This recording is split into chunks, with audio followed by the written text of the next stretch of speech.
Sahabat Rema yang terkasih, pada hari ini, hari Jumat tanggal 26 Januari, kita akan merenungkan bacaan misa peringatan wajib Santo Timotius dan Titus. Dan renungan hari ini, renungan kitab suci, akan diambil dari Injil Lukas bab 10 ayat 1 sampai dengan 9. Sahabat Rema yang terkasih, hari ini gereja memperingati dua orang kudus, Timotius dan Titus.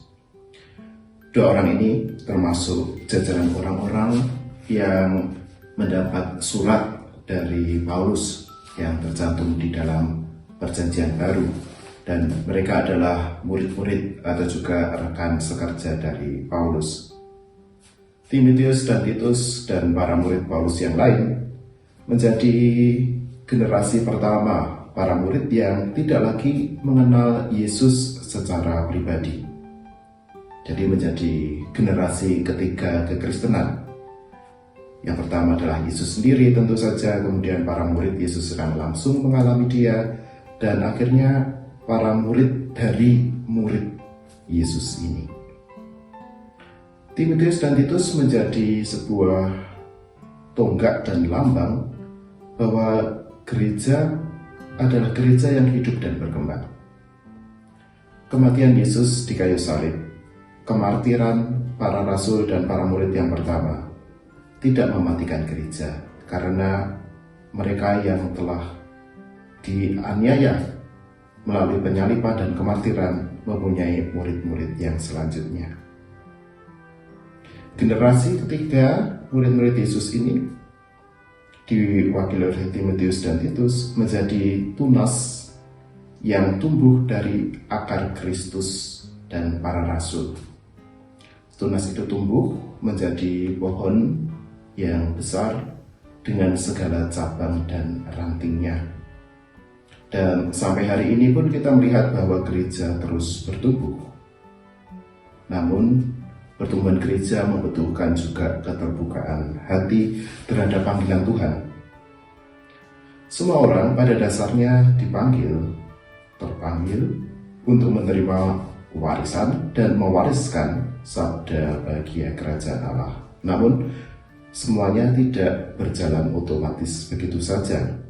Kita harus mau mendengar, bersedia diutus, dan mau berangkat melaksanakan perutusan tersebut. Dan itulah pesan bacaan Injil hari ini yang sangat sesuai dengan para kudus yang kita peringati. Kita, generasi kesekian dari kekristenan, menerima pesan dan perutusan yang sama seperti yang diterima oleh Timotius dan Titus. Sebagaimana kedua orang kudus tadi menerima dan melaksanakan perutusan, kita pun hari ini juga diajak untuk melaksanakan yang sama. Tuhan memanggil kita, Tuhan mengutus kita. Barangkali akan menjadi terasa berat, apalagi kalau kita melihat sejarah gereja, begitu banyak orang dianiaya, begitu banyak orang menderita karena melaksanakan perutusan tersebut. Namun kita yakin bahwa kalau Tuhan yang memanggil, Tuhan yang memilih, Dia juga yang akan menguatkan kita. Panggilan Tuhan itu sangat mendesak, karena tuaian selalu banyak, bekerja senantiasa sedikit.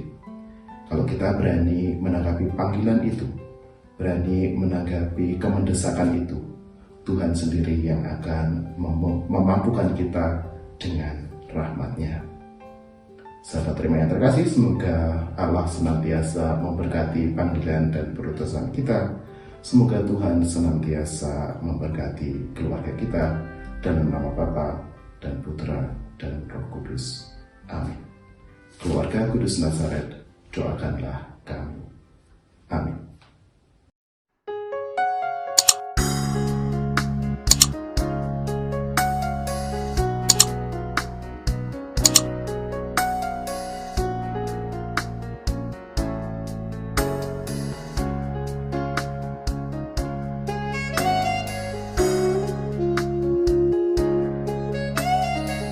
Sahabat Rema, sampai jumpa dalam program berikutnya.